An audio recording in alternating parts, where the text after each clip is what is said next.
Hi, ഇന്ന് നമ്മൾ നോക്കാൻ പോകുന്നത് ഹ്യൂമനിസം ആൻഡ് ലോജിക്കിലെ ബ്ലോക്ക് 1 സെക്കൻഡ് യൂണിറ്റാണ്.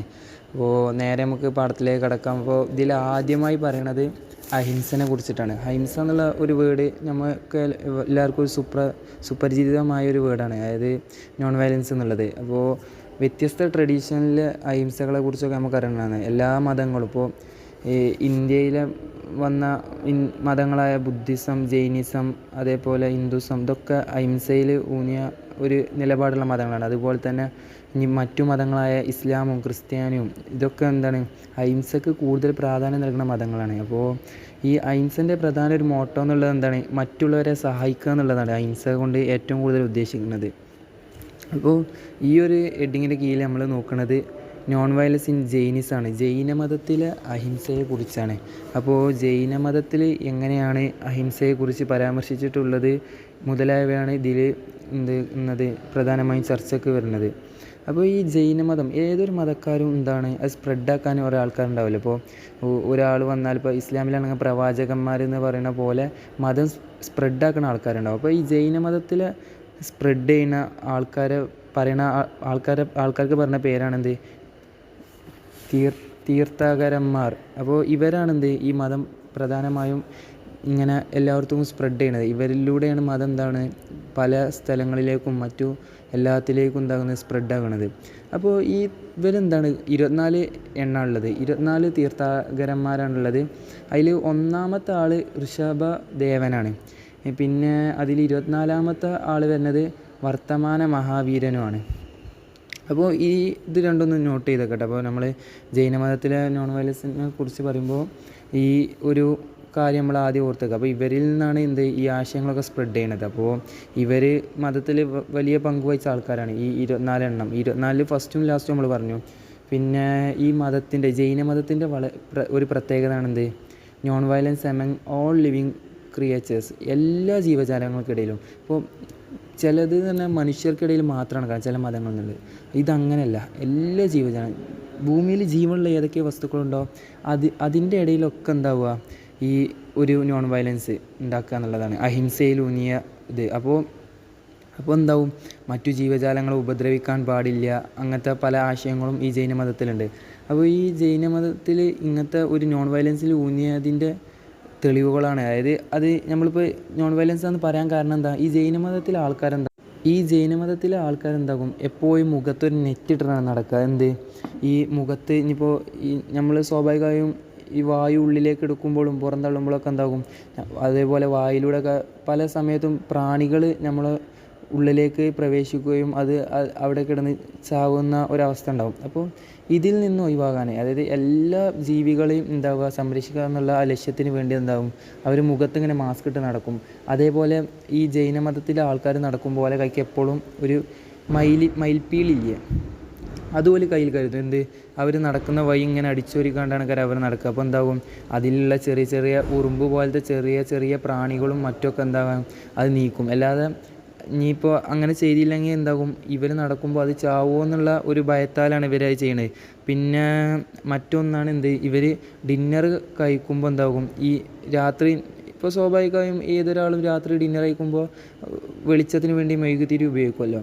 അപ്പോൾ അന്നത്തെ കാലത്ത് ഈ മെഴുകുതിരി ഉപയോഗിക്കൽ ഓല് ഒഴിവാക്കും. കാരണം ഇവർ അങ്ങനെ ഡിന്നർ കഴിക്കുമ്പോൾ ഈ വെട്ടം കാണുമ്പോൾ ഈ പ്രാണികളും മറ്റും ഇത് ആകർഷിച്ച് ഇതിലേക്ക് വരികയും അത് തട്ടി ഇവരെ ഭക്ഷണത്തിൽ വീണ് ഇവർ ഭക്ഷിക്കുമോ എന്നുള്ളൊരു ഭയം കാരണം ഇവർ അങ്ങനത്തെ ആചാരങ്ങൾ, അതായത് ഭക്ഷണം കഴിക്കുമ്പോൾ ഈ മെഴുകുതിരി കത്തിക്കുക എന്നുള്ള ഇതൊക്കെ ഓല് നിർത്തിയിട്ടുണ്ട്.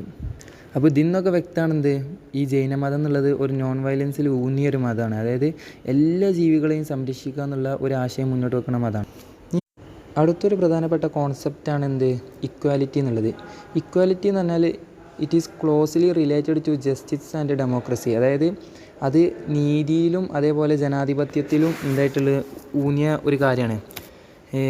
ഈ ശരിക്കും സമത്വം എന്ന് പറഞ്ഞാൽ എന്താണ്, നമ്മളൊരു അഭിപ്രായത്തിൽ നമ്മളിപ്പോൾ സമത്വം എന്താണെന്ന് ചോദിച്ചാൽ നമ്മൾ പറയുന്നത് എല്ലാവർക്കും ഒരേപോലെ നൽകുക എന്നുള്ളതാണ്. പക്ഷേ യഥാർത്ഥത്തിൽ സമത്വം എന്നുള്ളത് അതല്ല. സമത്വം എന്നത് അത് സമാനതയെ സൂചിപ്പിക്കുന്നതല്ല, മറിച്ച് അതിന് ചിലതുണ്ട്. അതായത് ഇപ്പോൾ ഒരു ദരിദ്രന് സംബന്ധിച്ചിടത്തോളം അവൻ്റെ ആവശ്യവും ഒരു പണക്കാരൻ്റെ ആവശ്യം വ്യത്യസ്തമാണ് കാരണം. അപ്പോൾ ഇത്തരം വ്യത്യസ്തമായ ആവശ്യങ്ങളെ മനസ്സിലാക്കി അവർക്ക് വേണ്ട കാര്യങ്ങൾ ചെയ്തു കൊടുക്കുന്നതിനാണ് നമ്മൾ സമത്വം എന്ന് പറയുന്നത്. അപ്പോൾ സമത്വം എന്നുള്ളത് മനസ്സിലായില്ലേ? ഓരോരുത്തരുടെ ആവശ്യം എന്താണോ അത് നിറവേറ്റുന്നതിനാണ് സമത്വം എന്ന് പറയാം. എന്നാൽ ചില കാര്യങ്ങളുണ്ട്. ഇപ്പോൾ നമ്മളെ നിയമങ്ങൾ, ഇപ്പോൾ ഇന്ത്യൻ നിയമങ്ങൾ വെച്ച് നിയമങ്ങളിൽ എല്ലാ മനുഷ്യരും സമന്വരാണ്. അതായത് അവിടെ നമുക്ക് ഇങ്ങനത്തെ ഒരു വിവേചനം കാണിക്കാൻ കഴിയില്ല.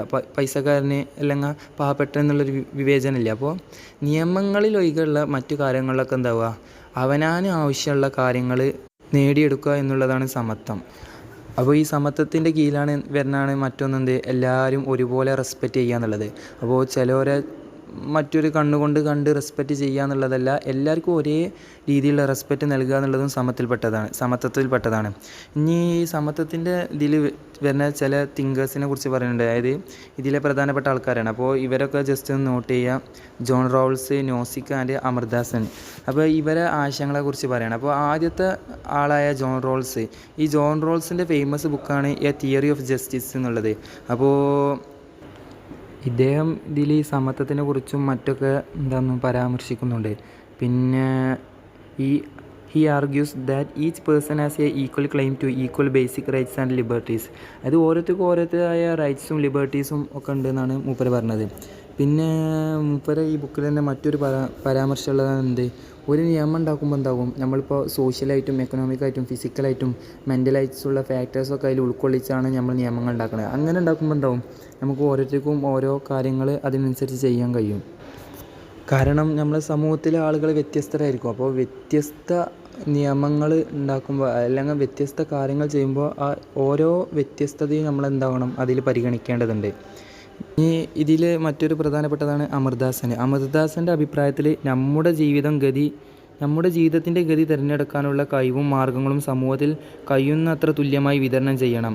അതായത് സ്വയം ഭരണത്തിലും ശാക്തീകരണത്തിലും തുല്യ അവകാശവും അവസരം എല്ലാ വ്യക്തികൾക്കും നൽകണം എന്നുള്ളതാണ് അമൃതദാസൻ്റെ ഒരു കാഴ്ചപ്പാട്.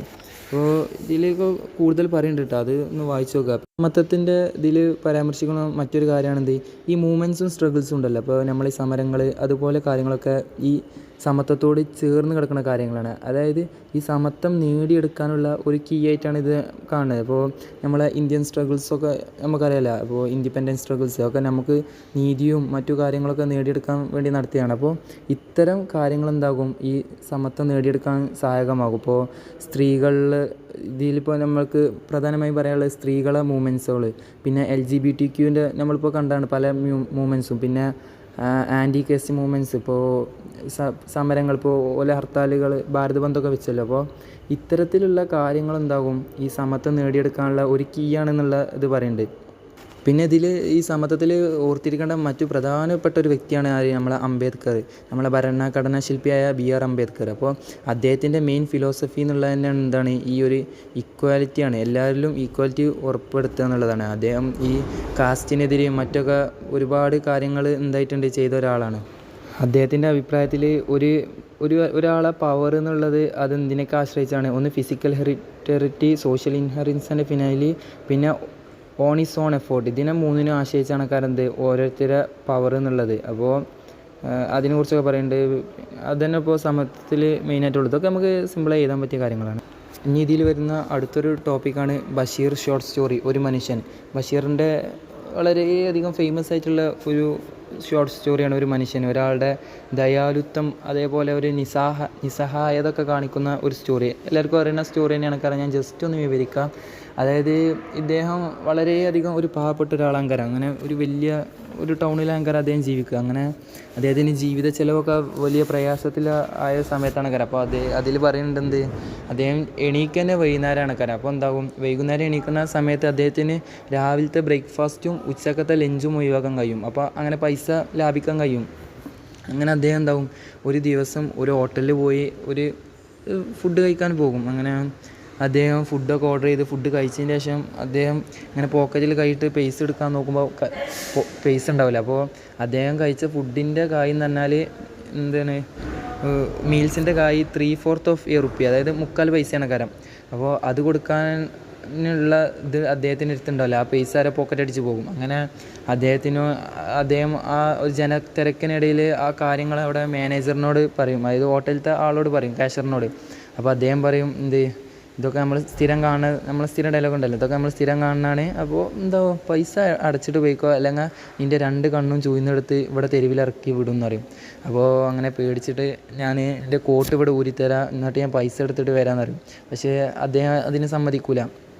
അങ്ങനെ അദ്ദേഹം എന്താകും, ഈ ഹോട്ടലിലത്തെ അയാൾ പറയും കോട്ട് ഊരാൻ പറയും ആദ്യം, പിന്നെ കോട്ട് ഊരി കഴിഞ്ഞതിന് ശേഷം ഷർട്ട് ഊരാൻ പറയും, പിന്നെ ഷൂസ് ഊരാൻ പറയും, പിന്നെ ട്രൗസർ ഊരാൻ പറയും. അപ്പോൾ ഈ ട്രൗസർ ഊരുന്ന സമയത്ത് അദ്ദേഹം പറഞ്ഞിട്ടുണ്ട് ഇതിൻ്റെ ഇടയിൽ ഞാൻ ഒന്നും ഇട്ടിട്ടില്ല.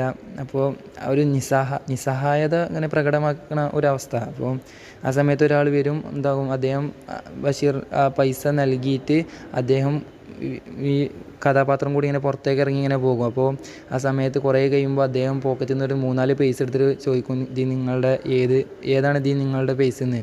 അപ്പോൾ എന്നിട്ട് ബഷീർ ആ പൈസ എടുത്തിട്ട് പോകും. അപ്പോൾ അദ്ദേഹത്തെ ബഷീറിനോട് ചോദിക്കുന്നുണ്ട് നിങ്ങളുടെ പേരെന്താണ്. അപ്പോൾ ആ ക്യാരക്ടറിൽ പറയുന്നുണ്ട് എൻ്റെ പേര് ഇതാണ്. അപ്പോൾ തിരിച്ച് പേര് ചോദിക്കുമ്പോൾ ആ കള്ളൻ പറയും ഐ ഹാവ് നോ നെയിം എന്ന്, അതായത് എനിക്ക് പേരില്ല. അപ്പോൾ ഈ ക്യാരക്ടർ അദ്ദേഹത്തിന് ഒരു പേര് വിളിക്കും, മേഴ്സി എന്ന്, കരുണ എന്നുള്ളൊരു പേര് വിളിക്കും.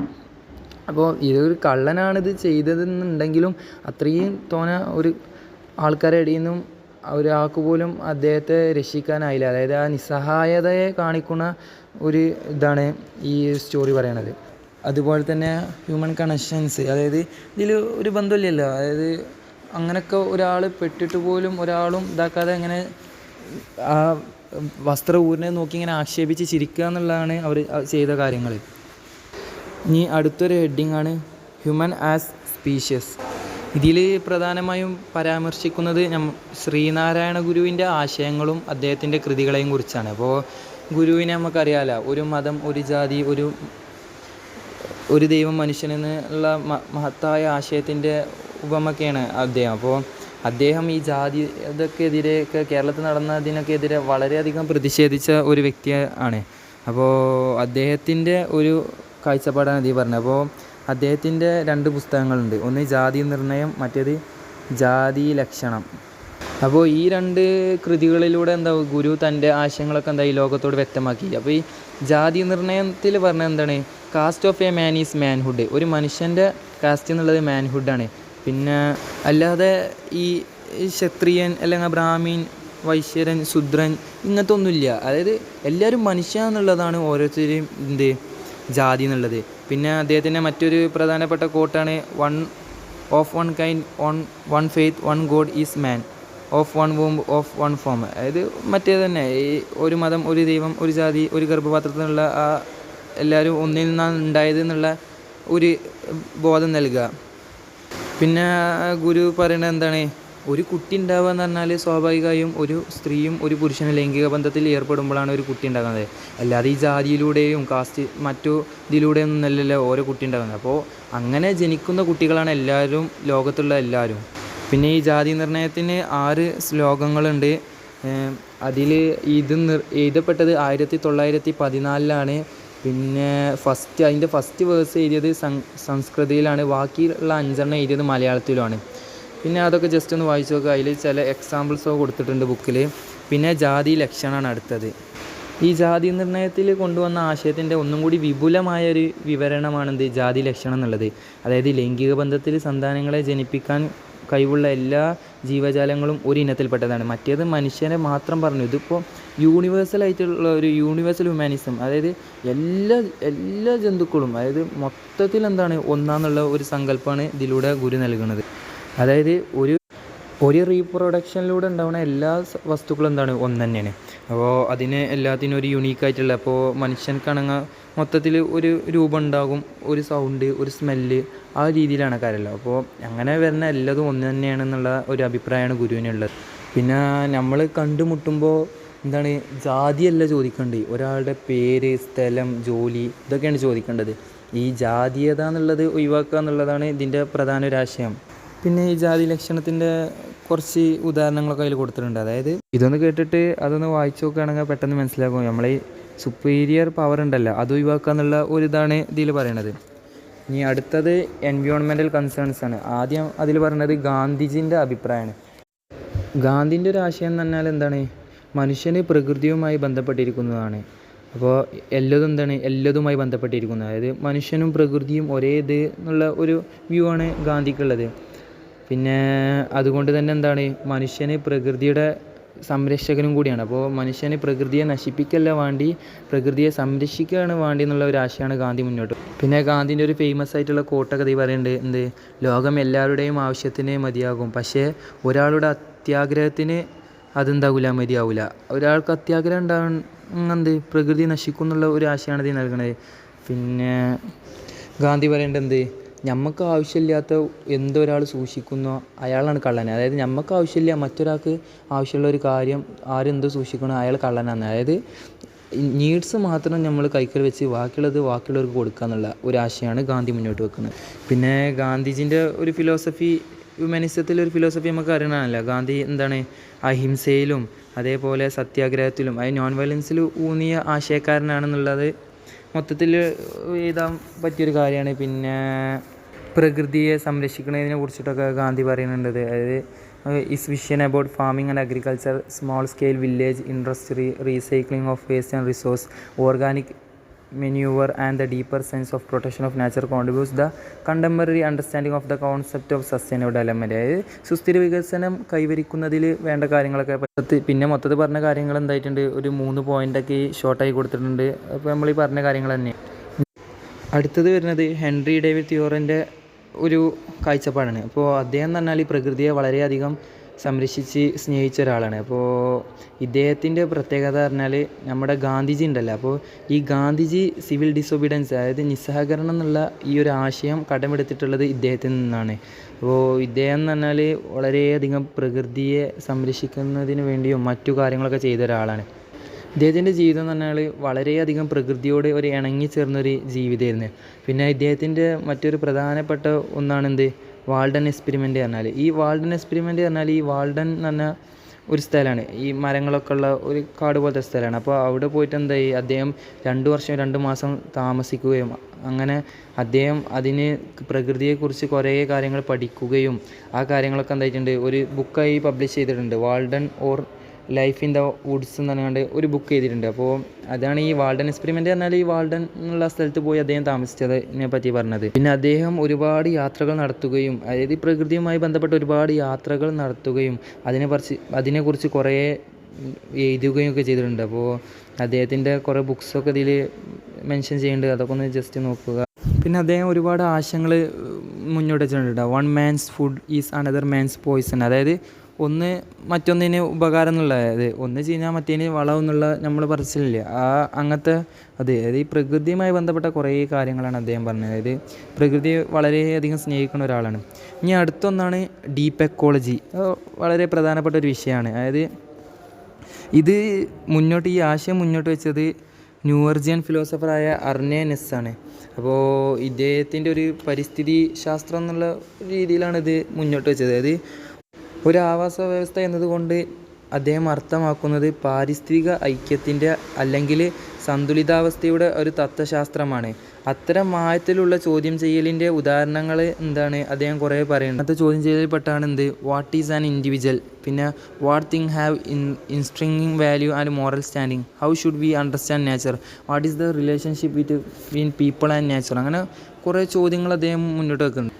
പിന്നെ അദ്ദേഹം ഇൻഡിവിജ്വലിസത്തിനെ എതിർക്കുന്നുണ്ട്. അതായത് ഹ്യൂമൻ ബീങ്സ് എപ്പോഴും ഈ നേച്ചറിൻ്റെ ഒരു പാർട്ടായിട്ടാണ് അദ്ദേഹം, അത് സെപ്പറേറ്റ് ആയിട്ടുള്ള ഒന്നായിട്ട് കാണുന്നില്ല.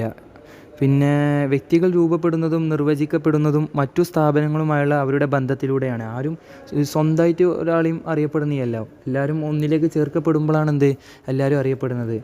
പിന്നെ ഈ ഡീപ്പ് എക്കോളജി എന്നുള്ളത് 2 മാനദണ്ഡങ്ങളിലാണ് ഫോക്കസ് ചെയ്യണത്. ഒന്ന് സെൽഫ് റിയലൈസേഷനും 2 ബയോസെൻട്രിക് ഈക്വാലിറ്റിയുമാണ്.